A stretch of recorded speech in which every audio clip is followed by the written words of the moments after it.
difficult inner workings so it can help us grow, to heal, and ultimately be our best selves. I am Rochelle. I will be your host for today. The topic we will be talking about, or should I say doing, is self-care check-in. The pandemic has impacted every one of our lives in some form or another. I love that today we can check in with ourselves and with each other on how we're really doing with Coach Cami and our guest, Sonya Reece. They will be exploring mental health, where we are now, some resources that may help us, and also talk about where we plan for our future. Super excited for this talk as self care and checking in is something I find to be very, very important. Now, before I introduce myself, Cami, and Sonya, I want to get over some housekeeping items. First, is it possible for everyone to turn on your camera so we can take a quick photo? Can we do that? We want to see those beautiful faces. Thank you so much, everyone. Awesome, amazing faces. Yep, thank you so much. Yeah, Matthew, I see you. Okay, so I will go ahead and try to take pictures, and this should be quick. Thank you so much, everyone, for turning the pictures. Okay, so I'll take a picture of the first slide. So please do your pose, hold that pose. Let's see those amazing faces. I see Victor over there, Lydia, Alexandra. Okay, going on the first screen now. 3, 2, 1, got it. And I'm going to the second screen. 3, 2, 1, got it. Thank you so much, everyone. Oh, and Curran had finger guns. Exactly. Nice. Thank you, Mashope. Thank you so much. All right. Second, as you can see, this is being recorded right now, and it will be posted on YouTube. I just want to let everyone know if they choose to participate, to share out any stories or personal experiences, that this is being recorded. Third, participation is encouraged. How we gather for workshops, for meetings, for networking sessions is a bit weird now since the pandemic, but please, please, please stay engaged, ask questions, make comments, have a facial reaction. We all carved out this time, so let's make the best of it. And then lastly, being on video is encouraged, but please do what you feel comfortable with. This is a safe space, so do what you feel is comfortable. Now I would like to introduce myself. As I mentioned, I am Rochelle. I am a senior product designer at American Express, focused on providing small businesses with the right tools to succeed. I actually started my career as a product analyst, but moved my way into design. In my spare time, I like to make stickers on Etsy. I like to jot down some of my ideas on Medium. I like to train for my 10K, and I like to tend to my balcony garden in Brooklyn. I see Cami's face. Wow, I'm impressed. Thank you, thank you. My fun fact is I actually don't know how to swim, but I actually recently realized a fun human fact is when you're born to when you're 6 months old, the first instinct is for the baby to dive, and the second instinct is for the baby to swim. So technically, I just lost that instinct. So that's my fun fact. Next, I would like to introduce Cami for those who do not know her. She is a recovering graphic designer with 30 years of design experience and has worked with all types of organizations. Cami pointing to her hair. From academia to agencies, from startups to international nonprofit corporations. Cami is now a transformational coach specifically for creatives, an international speaker, and an author based in Kansas City area. She is probably best known for a good juju, spreading it wherever she goes, and I can attest to that just by meeting her once. Her fun fact is that thanks to her retired mother and Ancestry.com, Cami has now 65,099 people in her family tree. So there's a pretty good chance that someone in here might be related to her some way or another. Now, last but not least, our guest today is Sonya Reece. She is a senior graphic designer turned project manager with over 20 years of experience as a creative working for a major technology organization. She's also a certified professional coach with many years in self-development, education, leadership training, and accountability coaching. As a magic manifest queen and dream activator, she coaches creatives on how to clear mental clutter and turn their dreams into plans one fun project at a time. Now, that is a very long, fun sentence. Sonya's fun fact is that for many years, she performed with a semi pro salsa dance group. And I actually had the opportunity to ask her a little bit about that. I think that is so cool. Now I am going to pass it off to Cami, who will kick off this session. And again, please be interactive, be present, post any questions you have, and we can try to answer them throughout. Awesome. Thank you so much, Michelle. You did great. Welcome, everyone. Welcome, welcome. Thank you for investing in this time for yourself. Anyone who knows me knows that I value self-care because no one else is going to put you first. And if you don't put you first, you end up just depleting your own well, and that is not sustainable. It's not good for anybody, especially the people around you. So let's take a moment and let's get centered. You know, I like to play a little bit of music. So get in a comfortable position, put your feet flat on the floor. And when you inhale, picture energy, whatever energy you need, because this is the end of the day for some people. Picture energy you need drawing up from the earth. And as you exhale, send out love to your fellow human beings.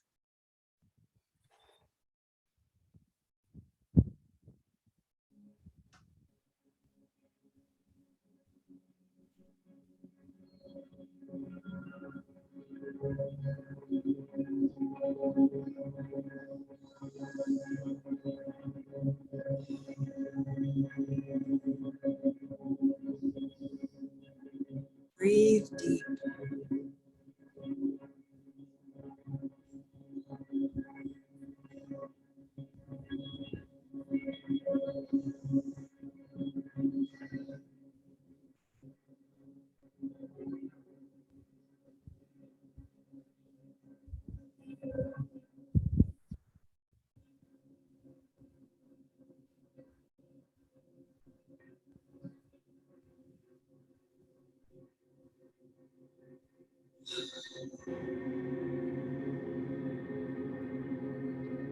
Take a few more big, deep breaths in.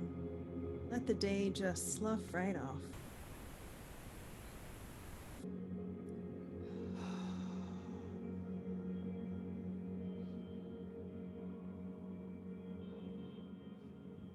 Wonderful, wonderful. I always feel better after taking a few big, deep breaths.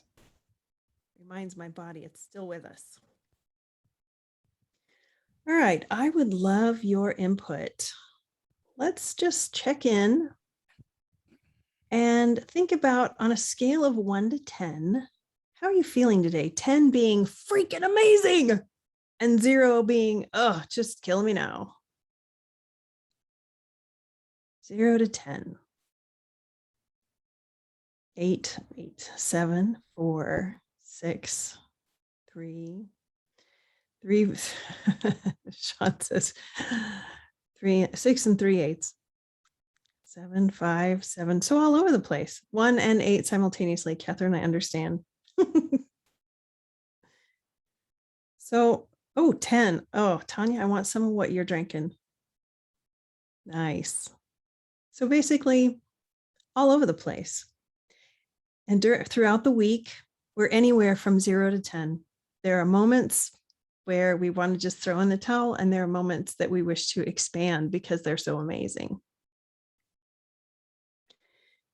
So I want to start out by reminding you how far you've come. Anyone who's listened to my very first deep dive with ADPList remembers the mountain range exercise, where we picture our beautiful mountain range and as all of our goals and dreams and deepest desires that we want to achieve. And some days it feels like they're shrouded in clouds. Some days you can see them clearly. And we get so caught up in viewing that mountain range that we forget to look behind us. And so now I'd like all of you to visualize looking behind you and look at your past and look at everything you've already overcome and everything you've already accomplished. And know that it's been a very slow and steady journey. Some days are 10s and some days are 0s. But I want you to think about what progress you've made so far. And recognize how far you've come. Allow yourself to be in awe of yourself and how far you've come. Remember being way back there, dreaming about being where you are now?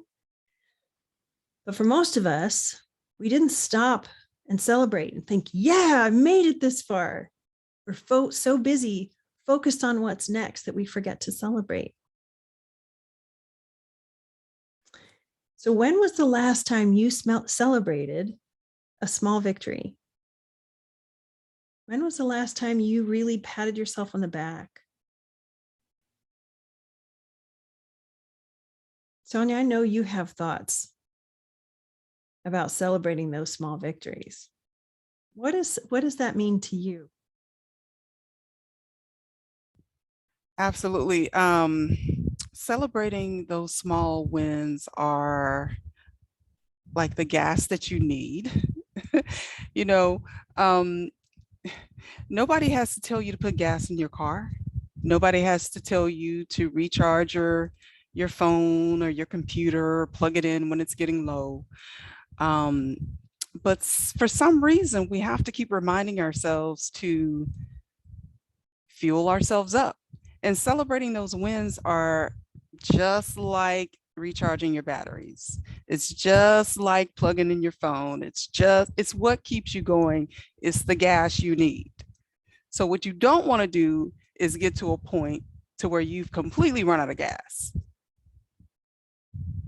And then, yeah. Well, I think everything around you suffers when you run out of gas. Absolutely. And one of the ways, I know we're talking about celebrations, but when you run out of gas, what's there really left to give? And we're out of gas and we're still trying to give and give and give to everybody else. But one of the first people or the first person you need to give to is yourself. And when you give to yourself, you're that much more equipped to give to anybody else. So celebrating those wins, remembering how far you've come, is an aspect of being present. Yes. It's a way to be present. It's a way to digest all the wonderful good things that are going on in your life. No win or no celebration, no thing you've done is too small. In fact, every small thing that you do is important, and it's imperative to celebrate because it's part of the journey. We want to celebrate all the big stuff, but it takes all those little bitty things to add up to the big things. So if you're not celebrating all of those steps, it's like you're negating it. It's as if it's not important, but it is important. It's part of the process. It's part of the whole thing. So it's important that we celebrate all those things. And it gives you good juice. I mean, who wouldn't want to? Exactly. You know, here's a good thing, a good example of how we could choose to beat ourselves up or how we could choose to celebrate the small things. So I'm getting ready to head out of town tomorrow, and I've been very busy trying to, the minutia of traveling, right? Yeah. And I thought, I have just a few minutes. I'm going to paint my nails. I only had enough time to do one hand.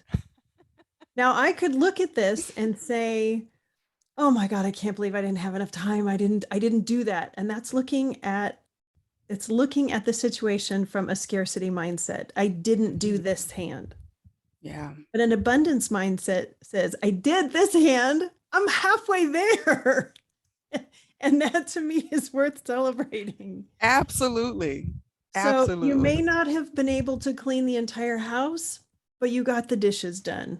That's Yeah. worth celebrating. Absolutely. Yeah, when you're looking for a job, you may not have gotten an interview, but you polished up your resume. You caught a typo in your portfolio. I mean, there's so many small victories that you can celebrate that make all the difference, and it changes your brain chemistry. It actually Absolutely. changes your physiology. Yes. Yes. Absolutely. All And by right. doing that, I wanted to add this, and by doing that, it boosts your immune system. We need that. Very much so. We all need a little immune boost, right? Yeah. Definitely. So let's talk about how to have that abundant mindset and focus on the things that you do have. Like how do you stop and recognize the resources and the strengths that you have? You're like, oh yeah, I have a house, and yeah, I have a place to live, and yeah, I had food today, but yeah, and so, Sonya, what's a good way that you can stop and pause and recognize the strengths and resources that you do have? Um, my favorite thing to do is to write a gratitude list. Yes. It is an instant mood changer. It puts you in, as you said, into an abundance mindset. I'm single. Hi. I could say that, oh my God, when's he gonna come? Like, when is it gonna happen to me? And all happen for me and all of that. And if I sat down and wrote out a gratitude list, I realize that I have love all around me, all around me. My family, my neighbor, who is the sweetest man on earth. He and his wife are so loving. They help me so much. They love me like family. I love them like family. My coworkers, we're family. Cami, is a longtime friend. She's like family. So sitting down and writing a gratitude list and being present to the love that's around me, I get filled with so much love when I think in that way versus like, oh my God, when is he gonna come? Oh my God, poor me. I'm not married. Oh, la la la la. You know what I mean? It instantly changes my mindset. It instantly lifts my mood. And it's like the anabolic type energy, which is something that builds, it's a building and builds you up, versus catabolic type energy, which is something that tears down and destroys. You choose. What would you rather have? And Yeah. so by using some of these tools, you can get yourself closer to where you want to be, farther down the road. I mean, do I want to go through this life looking at what I don't have? Or do I want to be grateful for what I do have? Yeah, absolutely. God, that's a great example. Gratitude is so good at rewiring your brain. I think of it as like the mustard seed of change towards an abundance mindset. Yeah. Because you get more of what you focus on, and Mm-hmm. it's also called the Tetris effect. There's been studies done that what you really focus on and pay attention to, you end up seeing more of. Like if you're thinking about buying a brand new RAV4, you will see dozens of RAV4s on the highway that you've never seen before. If you are thinking about painting your room or painting a room blue, suddenly you'll see all these shades of blue around you. Right. It's absolutely fascinating, the stuff that's happening in your brain when all this Yeah. is going on. But I gratitude heard is it. like the seed. Yeah, I heard it called the reticular activating system. And the Ooh. last time I was on, I shared a story of where I had seen this guy in this Oh, magazine, and the magazine was like 10 years old. And for some reason, I was attracted to going back, and something about that photo I kept looking at and kept looking at and kept looking at. Years later, I am at a place I didn't want to be. I had just broken up with a guy, and my dad invited me to visit New Orleans, and I begrudgingly go. And I get off of I take the train or the bus or something down there, and got off the plane, get on this bus and all of this, and I go to the event. And I see this guy. I meet this guy, start talking to this guy. I'm like, oh my God, you look so familiar. But I know that I don't know you. There's no way I know you. You live in New York. I live in Texas. I know that I don't know you. We start dating. I go visit him, and he's a model. He shows me his portfolio, and I'm looking in the portfolio, and I'm like, I see the picture that I had been looking at all those years before. And I'm like, you're not going to believe this. So it's like, when you said what you what you think focus on about more of. Yep. comes about, and somehow the universe orients to make things happen. You know what I mean? It's manifesting. switching things. It is manifesting things on your behalf, and you don't even know. All you have to do is follow the lead. Or I could have turned it down and never met the guy. I could have turned down that trip or the invitation from my father to come and visit him. There are these things that are lining up on your behalf. Yep. And if you just follow and be aligned to what it is that the God of your understanding is leading you to, you'll be surprised at what happens. I just wanted to share that little bit. Yeah, that story is just mind-blowing. Mind-blowing. So besides gratitude, which I think, like I said, is like the seed, sometimes it helps to make a list of things that you're absolutely great at doing. Mm-hmm. Like, I'm great at clearing off horizontal spaces. My husband is a kind of a pack rat, and he has stuff everywhere, and I like clean horizontal spaces. So he's out of town right now, so you'd be amazed how many more clean horizontal spaces there are. I'm really good at that. And I might be good at listening, and I'm a good coach, and I'm good at painting my nails, even if I only did one hand. Yeah. And you start making that list. And if it's stuff that you do at work, great. If it's stuff that you do at home, great.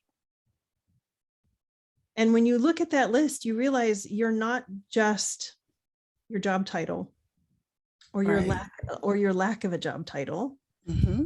You're great at a lot of things, big and small. You're valuable because you're alive, because you have a heartbeat. So that's a resource that you can draw on. When you make that list and you notice there's the thing I like to call your zone of genius. Your zone of genius is things that you're good at, that come easy to you, that bring joy to you, that people will pay for. Things you're good at, things that bring you joy, and things that people would pay for. And that is your zone of genius. And the more time you can spend in your zone of genius, the better you feel about yourself. Absolutely. Yeah. When you realize, at work, I'm really, really good at doing the research and making the reports and, putting it all in Figma or keeping it all organized or whatever. And that is your zone of genius. And you can recognize those things. Then the more time you spend doing just those things, it gives you energy. It's sustainable. Other people are going to pay you for it. And it brings you joy. Yes. Yeah. So recognizing what your zone of genius is a great start. And then spending as much time as you can in it. If there are things that you have to do at work, maybe ask somebody else to take those off your plate. I don't know. Maybe it's possible. And then the last resource that you may not think of as a resource that I want to mention is your ability to express your own vulnerability, to say, I need help, or to say, I don't know, can you help me? It is so crucial. And being an Enneagram 8, people who know me, 8s, this is my kryptonite. And being vulnerable is like, oh, this is really uncomfortable. I don't like saying I can't do it. I don't like saying I don't know how. I don't like saying that. But honestly, think about your vulnerability as a door that once it's open, you can connect with other people. Yeah. And as far as your mental health goes, there is almost nothing that is better than truly connecting with another human being. And that happens through being vulnerable. Yeah. And it's a way of being authentic. Yep, exactly. You can't show up saying you have all the answers or thinking you have all the answers and you're better than everybody else, because you're not going to make any connection. Not open to it. So vulnerability is the door through which you make connections. It's attractive. Vulnerability is sexy as hell. Yes, it is. It's not the leaky kind of vulnerability. It's not the spewing kind. Thank you. Yeah, it's different. Yeah. Yeah, it's saying, I know I'm a good person. I know I can handle this, but right now I just need a little boost. Right now I need a little help. Yeah. Or I don't understand this. Help me understand this situation, or help me understand you. Oh yeah. All right. Any other resources and strengths that you can think of that are within you? And this, I'm opening this question up to anyone on the call. You can put it in the chat. I would say if you feel like you need a therapist, by all means, reach out to one. It always helps to talk. It always helps to share. And if your significant other or your family or your best friends, whoever, are not there for you, then a therapist may be the option. And that is one of the major gifts of 2020, that it made saying, hey, you know what? I'm going to hire a therapist. I'm going to get a counselor. I need a psychiatrist or psychologist. It made doing that normal. It made saying that okay, which I just love. Yeah. Journaling. Yes. Karen, that's a great point. Journaling is very, very beneficial. Sometimes the thoughts are banging around in your head so much you can't see them. You can't see the forest for the trees because they're all up in there, and you're trying to sort through them and hold them at the same time. Helps to spit them out. Yeah. Awesome. Okay, so let's talk about opportunities. Like how can you ask for help? Let's give it a place. Let's give it some context. If you're at work and you're feeling like you are on the edge, like, oh, I can't take another day of this, what can you do? How can you ask for help? And I'm gonna open this up first. Oh yeah, meditation. Hello.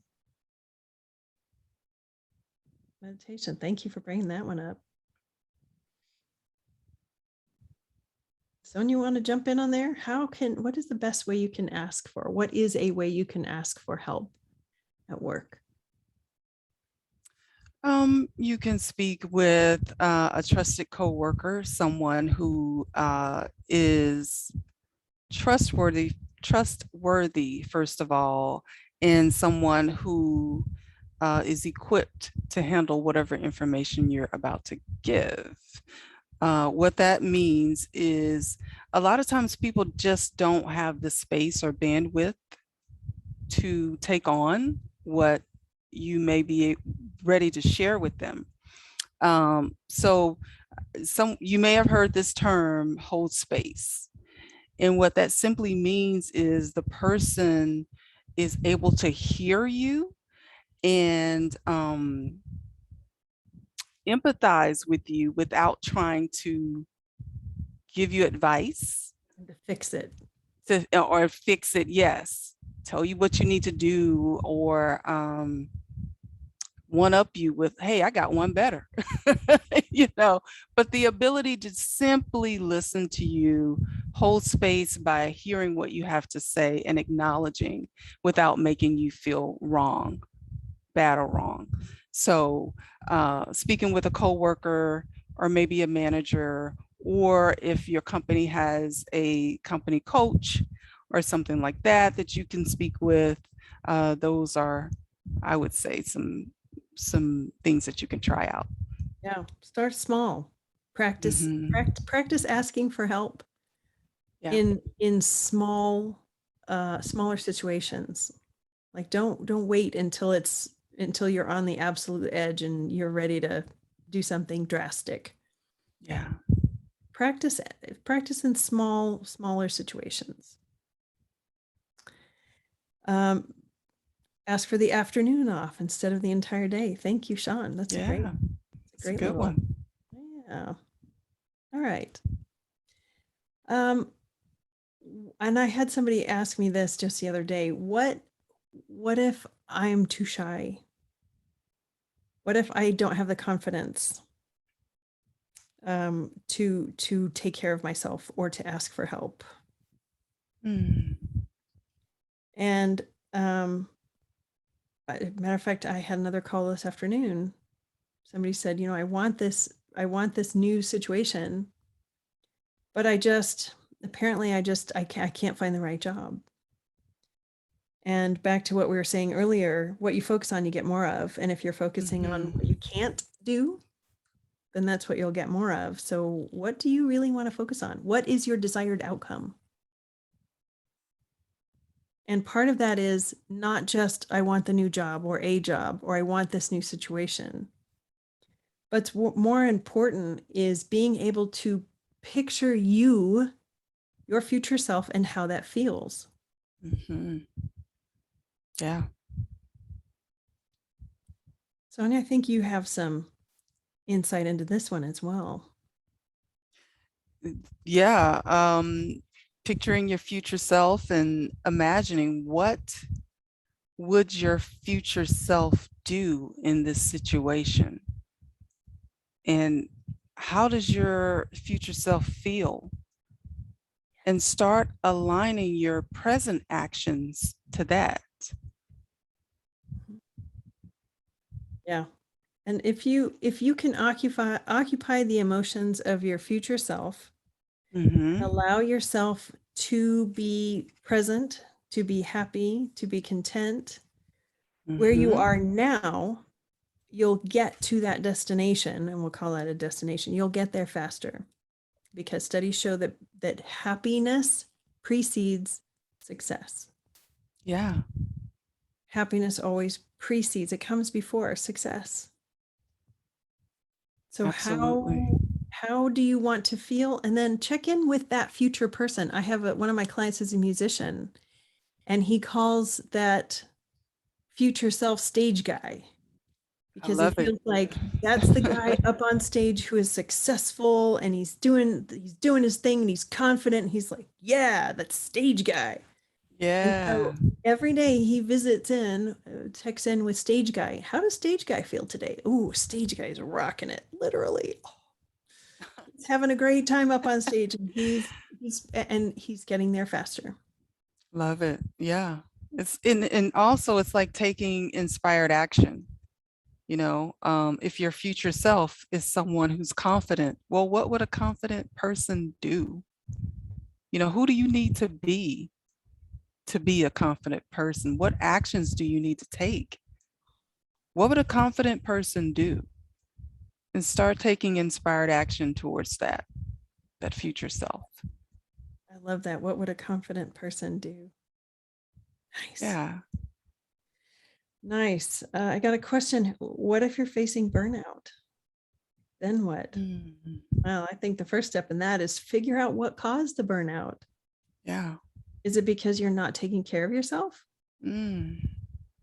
Is it because you're doing actions that are not in your zone of genius, that are not sustainable, that are sucking the energy out of you day after day?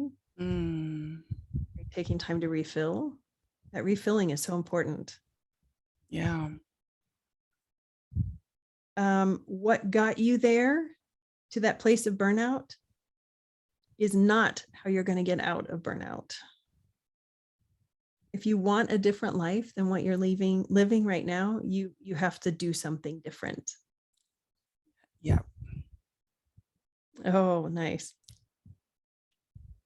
Matthew says, I want a t-shirt that says I'm currently in my zone of genius. Yes. Nice. So I have a visual I'd like to share with you. This is my, it's a self-care. It's how I've used self-care, and I actually need to update this, but there's 5 pieces to self-care. And the first is physical, and that is, and physical has 3 parts. Are you sleeping enough at night? That's 1. Are you eating colorful, nutritionally dense fuel for your body, or are you just eating what's handy? Are you just eating garbage? That's 2. 3, are you moving your body regularly? And now I didn't say exercise, I said moving it. That means going for a walk, doing yoga, it could be stretching, it could be working out, it could be dancing, it doesn't matter what it is, but are you moving your body regularly? That's the physical piece of this circle, physical piece of the pie. Physical pie, anyway. The second part is emotional. Are you allowing yourself to feel the emotions as you feel them? Or are you shutting off the negative ones to deal with later? And we all know that you don't deal with them later. How do I know this? Because this is the garbage that I used to do. Emotions means feelings. Your feelings are physical. They are chemical reactions that happen in your body that are physical. And if you don't deal with them, they find nooks and crannies in your body, and then 10, 20, 30, 50 years down the road, they show up as weakness, as chronic pain, as disease, as illness. So you got to, you have those feelings because you're supposed to be feeling them. Express them, find a way to express them safely. And my favorite way is through art, hence the creative piece of this circle.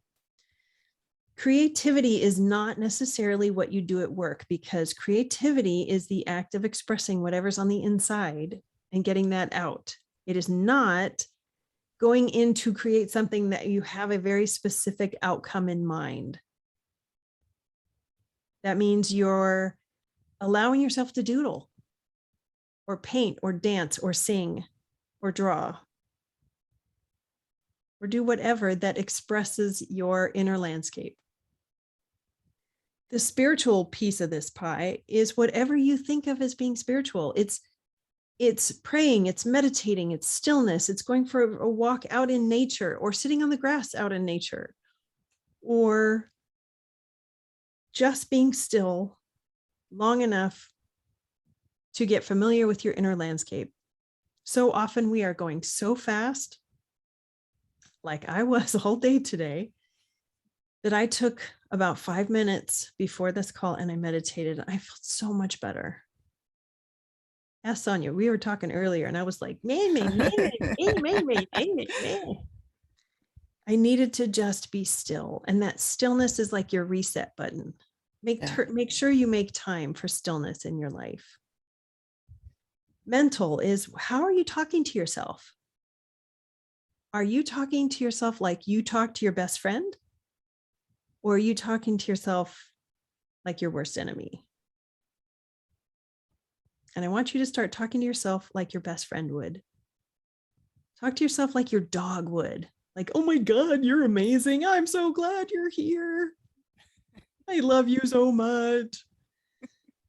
Right? We don't need anything else in our lives that's negative. You don't need that voice in your head to tell you that you're awful, because it's a lie. So that mental part is really important. That's step number 5. And the 6th one that needs to be added to this is social.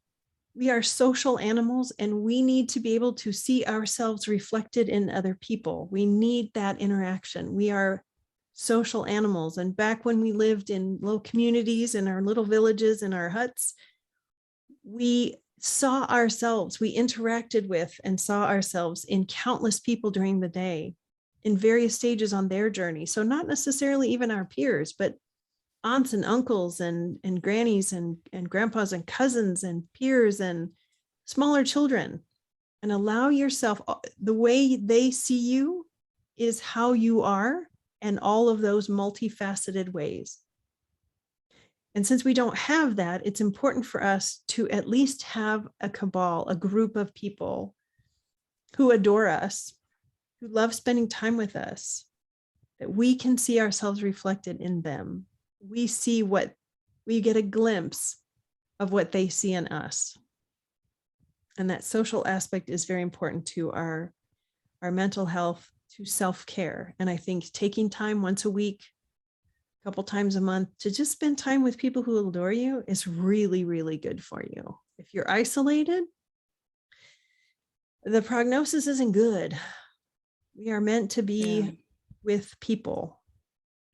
We are meant to be, and you can, like, if you are suffering from depression or anxiety and you live alone and you go to your therapist or your psychiatrist, psychologist, and you have that once a week session and you come home and you don't interact with anyone, you're not going to make any progress. You've got to interact in a relational way with someone else. That's how we grow. That's how we learn. That's how we change. So it's really important to remember all of us are in this together. So reach out if you don't have a group like that. Somebody on this call is feeling that too. So feel free to reach out to anyone and say, hey, can we do something together? All right. So anyway, that's my self-care diagram. That's a load, but it's such good stuff. And a lot of us, we compare ourselves to other people, and oh my God, comparisons are so toxic. Mm-hmm. And Coach Cami's I'm gonna lecture you here. The only person that you are ever allowed, look at me shaking my finger at you. The only person you're allowed to compare yourself to is the previous versions of yourself. That's right. Everything else is toxic. Everything else is pointless. Right. There's a famous quote, comparison is the thief of joy. Theodore Roosevelt. It is the dream killer. So it kills creativity, trying to compare yourself to someone else. And I think I heard you say to someone's middle. How did you say it? Yeah, you can't compare your beginning to somebody else's middle. Exactly. Yeah. Pointless. Mm-hmm. Because we have no idea what they're going through behind all of the glitter. Yeah. Yeah. We only see what's on the outside. Yeah. And don't even get me started about talking about that inner critic. Check out my previous podcast episodes. Lots and lots. We talk about the inner critic. The episode that I just released, episode 16, is a discussion I had with Terry Trespicio, whose TED Talk now has 7 million views. Oh, wow. She's got a book coming out called Unfollow Your Passion. And we talk a whole lot about that inner critic. So check out the episode. Okay. So let's talk about now what's coming and how you can prepare for the future. How can you, what's the good mindset for future? Could I add one thing I feel like I need to address Of or course. that needs to be brought up? Yes. For anyone who feel like they don't have time, anyone feel like they don't have time for self-care or to take care of themselves, and like everything is going on, the wife, the husband, the kids, the job, the whatever, the na na na na na na na na na, I don't have time. If you feel like you don't have time, that's an indication that you need to make time. And I hate saying that anybody needs to do anything, but I'm saying it in this instance. If you are not making yourself a priority, you need to. Nicely put. There is no way around it. There's absolutely no way around it. You know, you are, and this might be a little triggering for someone, but you are the absolute most important person in your life. You want to know why? Because the people that you want to be in service to, they will suffer if you don't take care of yourself. And I'll say again what I said earlier. I think I said it earlier. If you're trying to give from like an empty tank, or you're running around here on fumes, what is it that you're actually giving? Not a lot. Yeah, you know, there's best. not a lot, and certainly not right. your best. But if you take care of yourself first, you're going to be much more pleasant to be around. You're going to be a lot happier. You'll feel like you're giving from the standpoint of, I just want to give. And you won't walk away with the feeling of resentment or, oh my God, I'm giving all the time and nobody's giving to me. You won't feel resigned that, oh my God, nothing's going to change, or they're not reciprocating. You'll be in a totally different headspace because you're happy with yourself. So let's drop all the excuses. I know that there are some good ones, but let me tell you, nobody's more important than you. Yeah. Nobody. Yep. It's the putting the mask on first. I know you've heard it a million times. Yep. So I felt like I had to say that. I'm glad you did. I had to say it. I'm glad you did. Yeah. So in addition to taking care of yourself and partly for the service of others, taking care of yourself, if like that diagram I showed you, if your own core is solid and you feel full, your energy well is full, you have a greater capacity to love your loved one, who then love you. You have a greater capacity to take care of the paying work, which then supports you. You have a greater capacity for your community, which is, you know, your social group, your volunteer work, your whatever that comes outside that. So ditto what Sonya said, but Sonya said it nice. I had this question that I don't know, it may have ruffled a couple of feathers, but if we're made in the image of God, what makes you think that you're not worthy of being worshiped? Ooh, that's some attitude. I love it. And you know, our body might be the altar. And when was the last time you sat there? Yeah. Nice. I'm a devout atheist, and I can take from that, this is the one body you get. You sure as hell better take care of it. Amen. This is the body temple.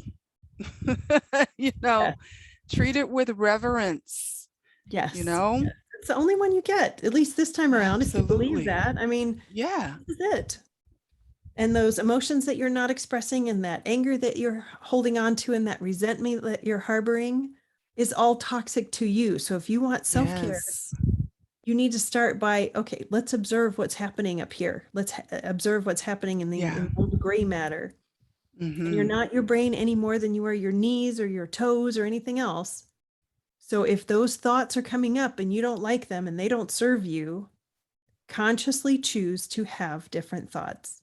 Yes. It takes practice, but know that our brains are resistant to change and they want to do what's comfortable and familiar. And if you've had a traumatic life or a traumatic situation, Mm-hmm. that's going to be what your brain wants to default to. So Yeah. understand if you're drawn to toxic relationships or whatever, that you have to take a step back and notice. And noticing is that first step. And then decide, is this what I really want? Is this the future I Yeah. want? Because if you stay on that current track you're on, I can imagine you know where that's headed.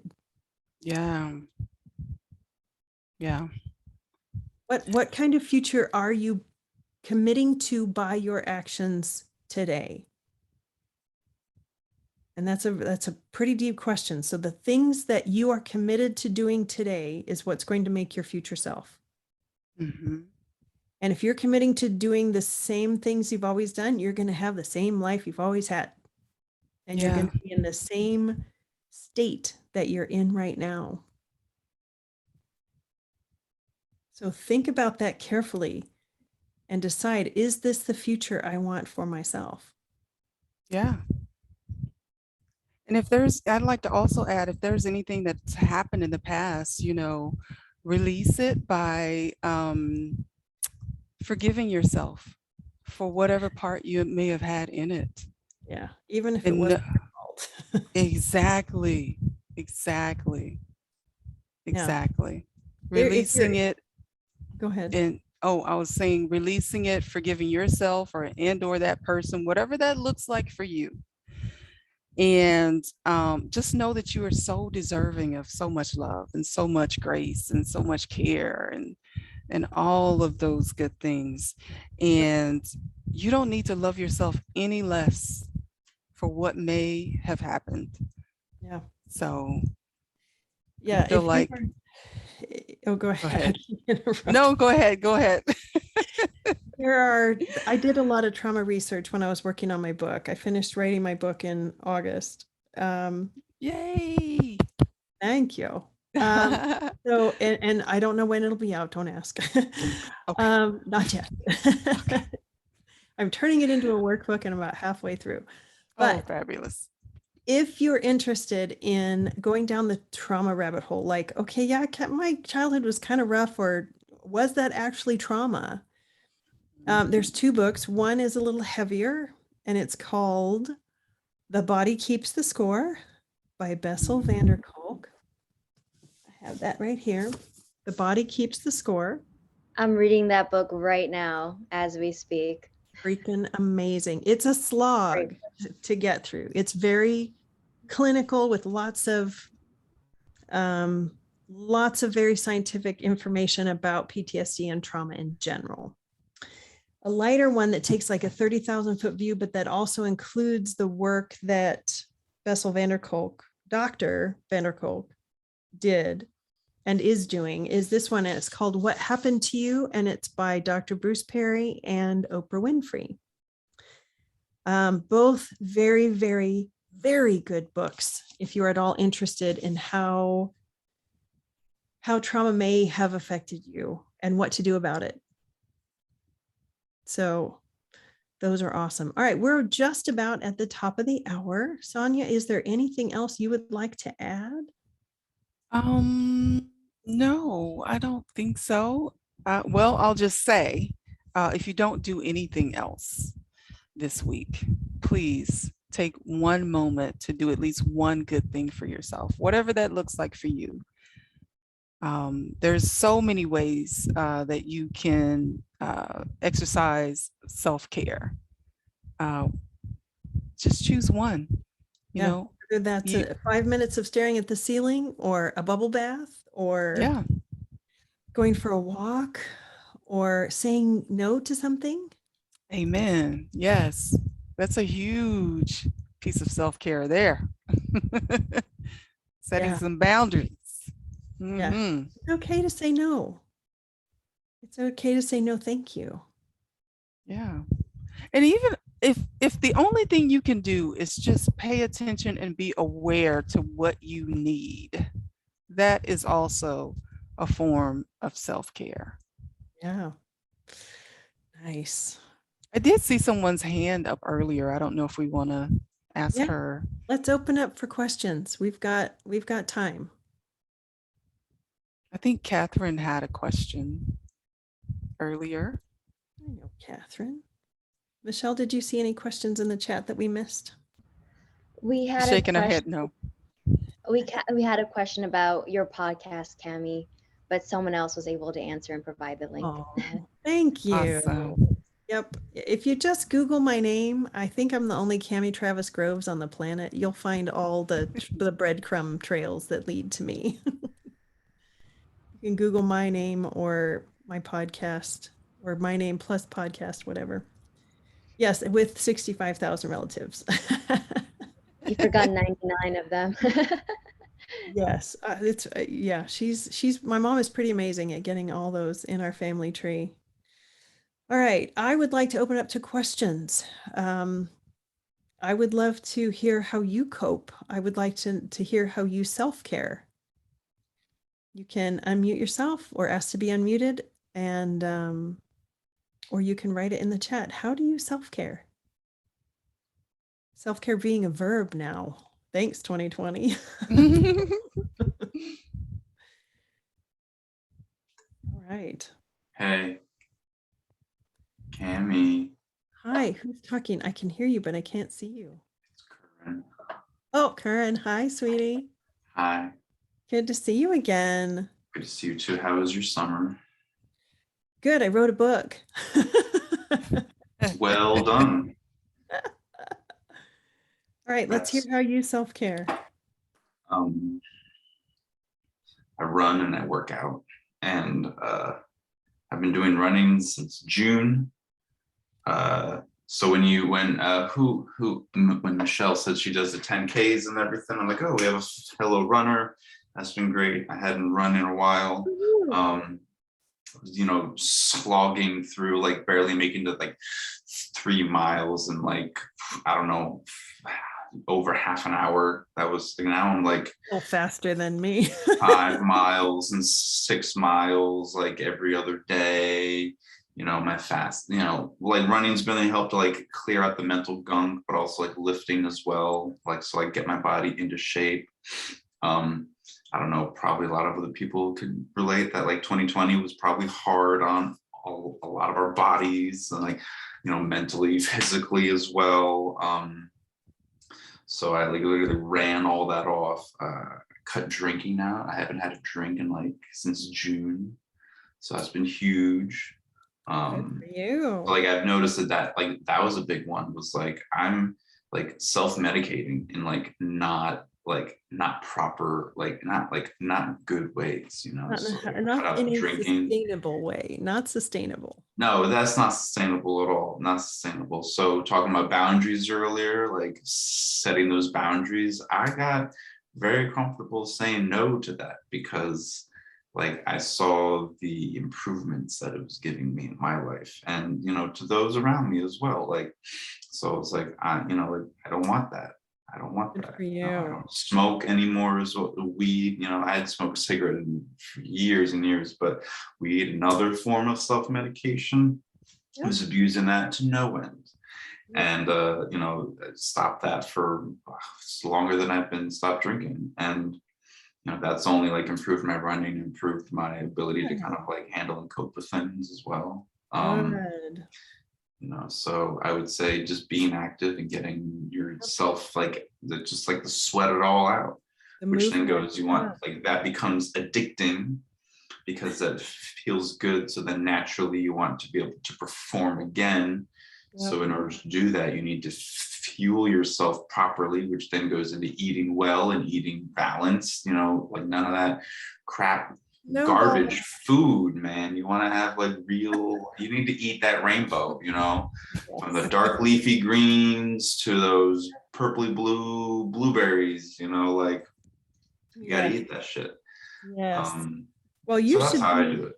you should be exceedingly proud of yourself, of the progress that you've made. And I got a job, damn it. I got a fucking job. Yay. Awesome. Oh my God. Blood, sweat, and tears. Been at it for almost a month. And it's like, oh my God, there's a positive cash inflow in my life.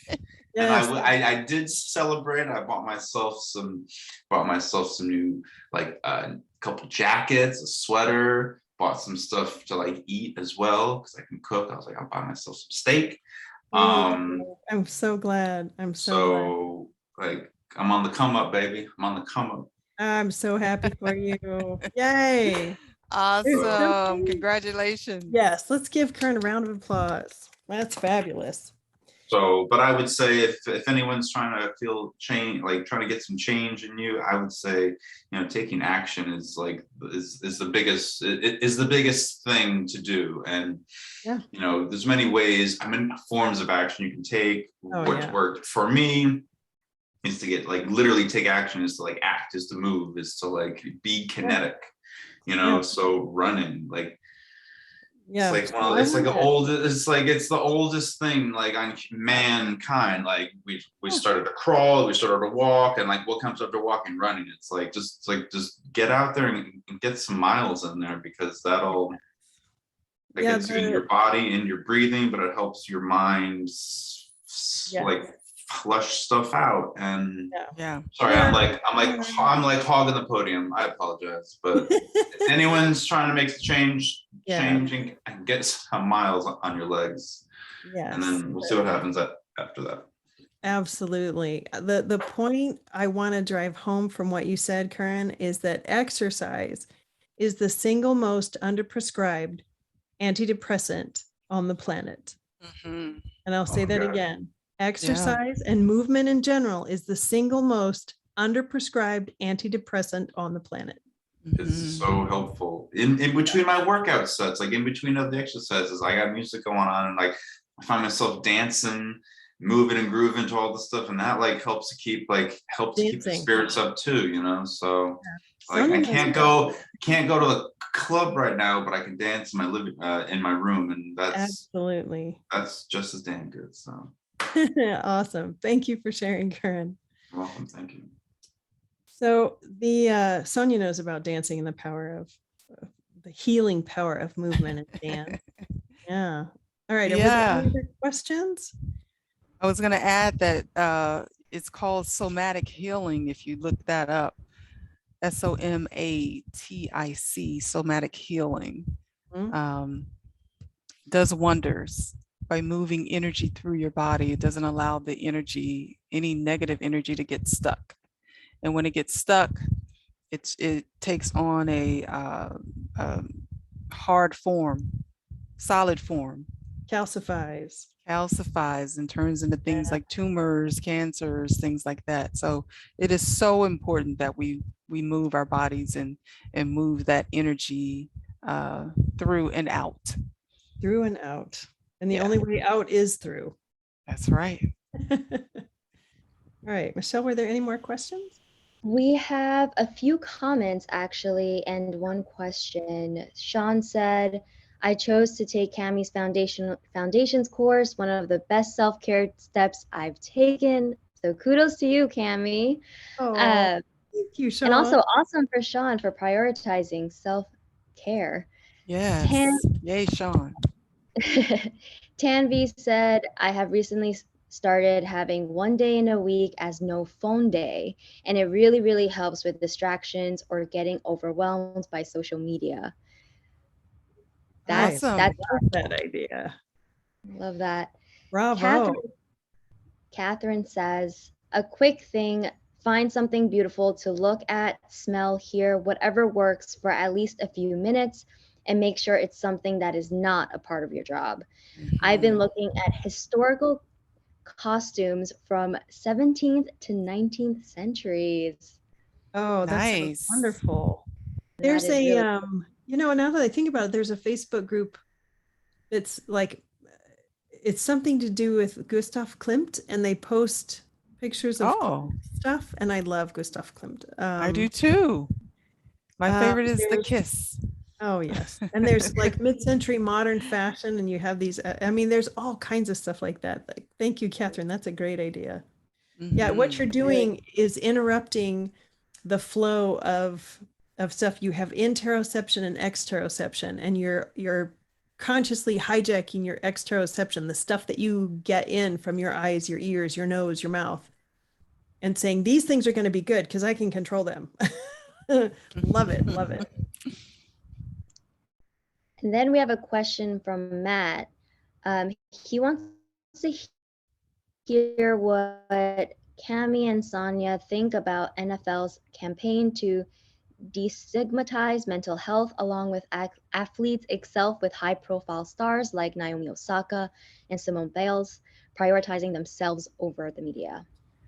Thoughts? I'd say kudos, especially we know that Simone Biles was part of the group that was the victim of that trainer, and I forgot his name, the predator. And so she's got not just the pressures of being an athlete, but being an athlete with trauma. Right. And that kind of pressure, I think, is important to prioritize self always, always. If that and what the trainers were talking about while she was in midair is that if your head's not in the game, you lose where you are, where your body is in relationship to the earth. And so how many flips and things that she does in the air, I wouldn't want to lose track of my body when I'm in the middle of the air, because my God, the potential for injury at that point is insane. So yeah, I think it's great. I think, like I said, it's one of the gifts of 2020 to destigmatize mental health. Like, we have to have mental health days. We have to take that time for ourselves, mental health hours, mental health minutes. We need it. I agree. We're not machines. Right. Yeah, awesome. Thank you for that comment, Matthew. Anything you wanted to add to that, Sonya? I kind of usurped you on that. Oh no, that was perfect. Yeah, I agree wholeheartedly. Oh, Catherine says, be careful to do what's right for you. Exercise doesn't feel good. Yeah. Yeah, like my knees tell me what exercise I can do. I listen to my knees. Nice. Well, guys and gals and everyone in between, thank you so much for showing up for yourself today. Yeah. For prioritizing your mental health. Share the word. Make sure that you are an ally to those people around you to create that space so someone can maybe unload. Be that empathetic witness, that you listen to somebody else without trying to fix them or without giving them advice. Just listen. A lot of times it's what we need. And when you're an empathetic listener, just repeating back what you hear, like, wow, it sounds like you're having a really hard day, is all somebody needs to say. So thank you again. Thank you, Sonya. Thank you, Michelle. Thank you for everyone who put questions and comments in the chat and for participating. I want to give you all a great big hug and lots of good juju from me. So hopefully we'll see you next time. Thanks, everyone. Thank you for having me. Bye, everyone.